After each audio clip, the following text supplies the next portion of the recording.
Why are there so many toxic people out there? Where are the good guys? Where? Where are the good people? Where? I just want healthy-minded people. Healthy people. Healthy relationships. Like, come on. Where are you?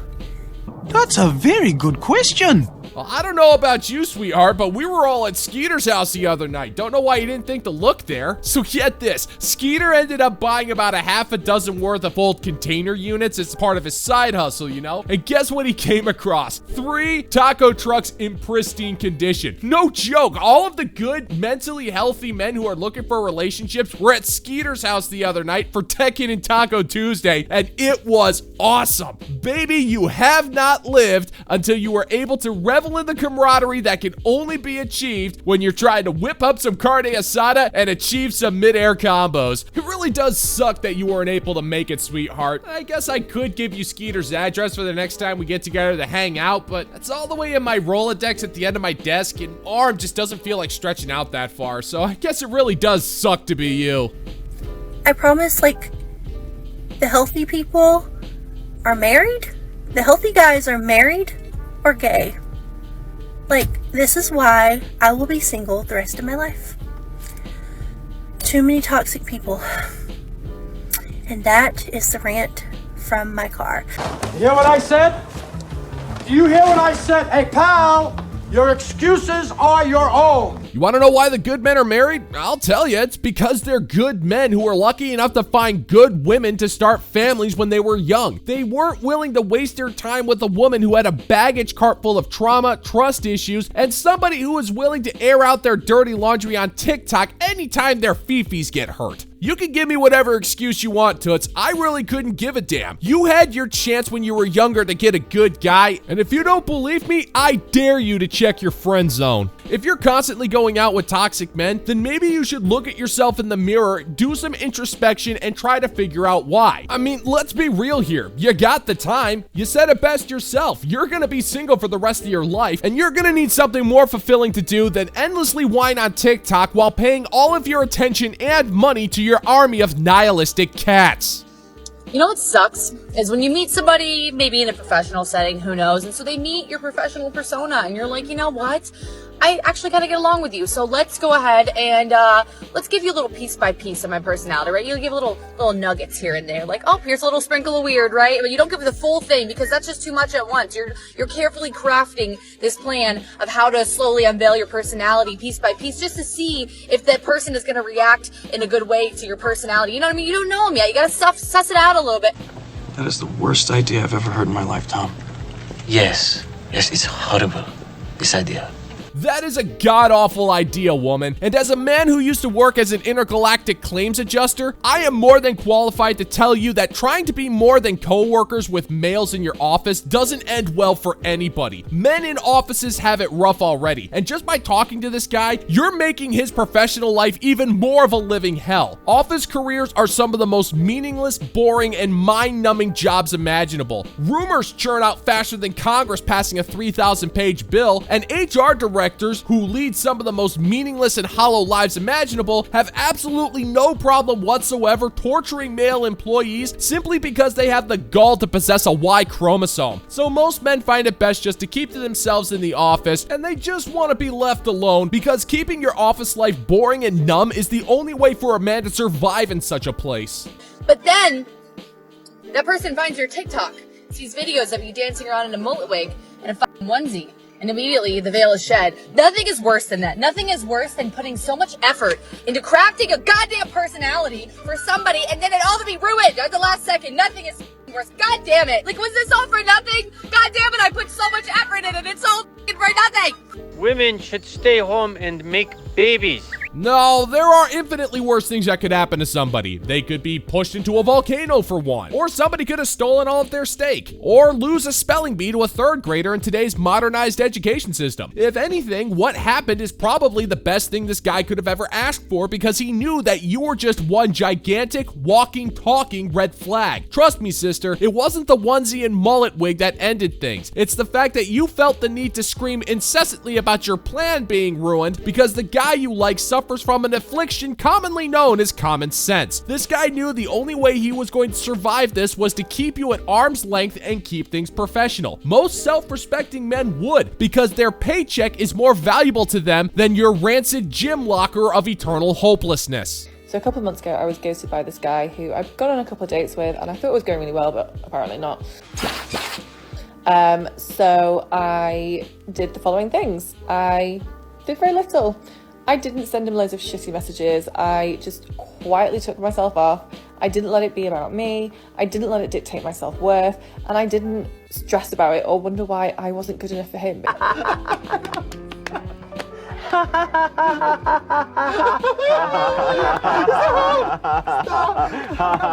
Okay, so if I'm understanding you correctly, you ghosted the man that ghosted you. Yeah, that'll show him. There's nothing like giving the silent treatment to a guy who's already made it evident that he wants nothing to do with you. Only in the mind of a modern woman can any of that make sense. Lady, the guy ghosted you for a reason. You probably saw a future with this guy, and the only future he saw with you was a stain on his mattress from the night before. And once you made it clear that you were not worth that much trouble, he moved on with his life. And you are so unbothered by this that you decided to make a TikTok to list off all of the reasons why you're not bothered by him ghosting you.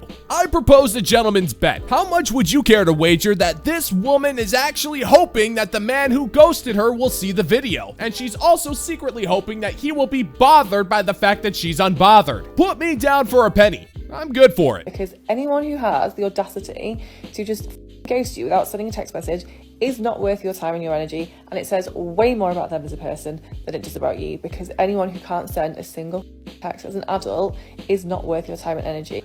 Really? So am I just to assume that every time you ghosted a man, it was for completely mature reasons? Be real, woman. You're single in your 30s. You ghosted plenty of men back when you had eggs because you assumed you'd always have better options. And now the tables have turned and men are doing the same thing to you. And that frustration you feel is a mere fraction of what dudes felt when they were constantly ghosted by women when they were first getting into the dating game. But now it's your turn to drink the medicine and you're complaining about the taste. Sorry, woman. That's not how this works. Dating is a lot like a slot machine. The longer you play, the more likely you're gonna lose. And let me tell you, a decade and a half worth of dating and you have nothing to show for it isn't exactly what I'd call a winner. No one makes friends with a failure. Okay? You understand? It is not about you. It is just them showing you their shortcomings. So just be grateful that you have dodged that bullet early on. Ooh, yeah.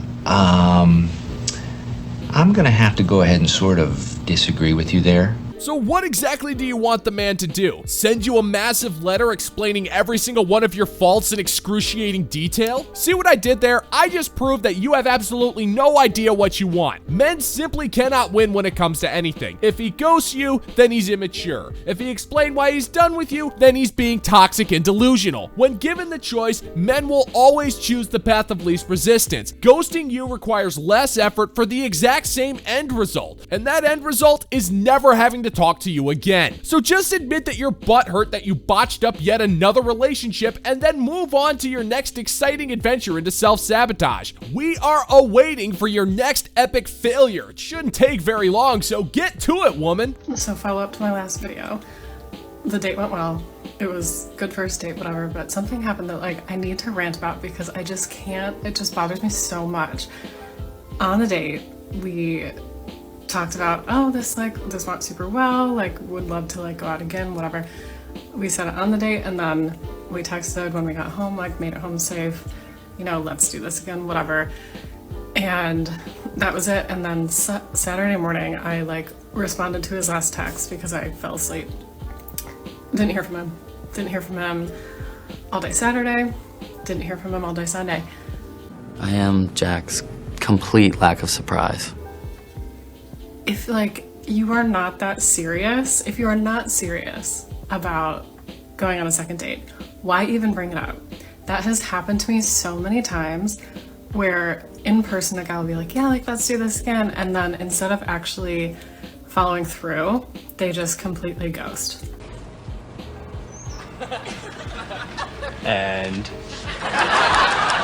So if I'm understanding you correctly, you're mad at the standardized idle chit-chat that goes along with the ending of a date? You do realize people have been saying that for literally centuries before parting ways, right? And 7 times out of 10, when those words are said, it's only taken seriously like 40% of the time, and that's only if one of the parties isn't ghosting the other, which happens about 80% of the time. You can't be mad that the polite way to end an evening is somehow not an ironclad scheduling pact. Would you rather this guy look you in the eyes and tell you he didn't have a nice time and would never want to see you again? Because if that's the case, you'd be just as angry. The only difference would be instead of having that look of confusion stamped all over your vacant face, you'd be ugly crying. And in all honesty, it's practically the same thing, because this kind of cringe is an endless source of amusement and makes my life worth living all the more.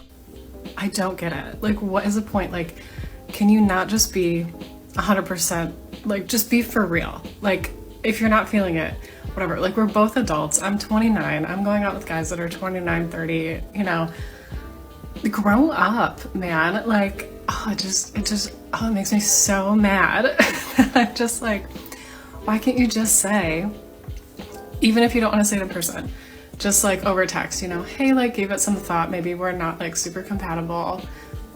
That's fine. That's fine. Like, everybody can take rejection. I know it's scary to send that text, but oh my God, it's better than just disappearing. Like, grow up. No. Men don't owe you an explanation. You claim to be able to take rejection, but it's obvious that if a man rejects you, you'll be doing the exact same thing on TikTok, except angrier because the patriarchy has punched your one-way ticket to menopause town. You're being ghosted because it's the most efficient use of our time. We're not afraid to text you, it's just that we have to conserve our energy for more important things, like learning how to sharpen machetes. What's childish is you complaining endlessly about how men keep ghosting you while not taking any accountability for why that might be. If countless men have ghosted you, trust me, there's a reason why, sugar. So go ahead and start digging for answers. But just so you know, there's no prize in that cereal box because the answers are painfully obvious. This is just so shocking. I mean, I must just be so monumentally naive. You are. He did eventually text me back though, on like Sunday night. He was like, oh my God, I totally thought I texted you back. Like, yeah, let's go out again. When are you free? And so I'm like planning something, but like, I don't know. It just like makes me feel weird. Like, I don't know. I thought about him after the date. Like, wouldn't I have like come up in his mind, like, oh my God, I should talk to her back and set something up, like, or do guys just like, do they just get amnesia? They completely forget about it. I don't know. What should I do? Should I go on this date? I don't know. I'll just move to North Korea. I'll just move to North Korea. Okay? Okay. I'll just move to North Korea. That's a stupid question, but you're a stupid person, so I guess that makes sense. You see, men aren't that complicated. He most likely did text you back that morning and probably forgot to hit the send button. And then he went about his day. Probably had to go to work or run errands or do other things that kept him busy. He assumed that you didn't text back because he thought you were probably busy as well. And because he had other things going on this life, you weren't gonna be on the front and center of his mind. Odds are, after a few days, he thought it was strange that you never texted him back, so he saw that the message was never sent, and it was probably just an honest mistake. And your response was to put him on blast because he wasn't obsessing over you for 2 days. So with your unwarranted complaints, your self-absorbed way of thinking, and your inability to reach out to him to see how he's doing, you've just proven beyond the shadow of a doubt why men keep ghosting you, because self-respecting men know that it's a stupid waste of time to deal with someone who is as stupid as yourself.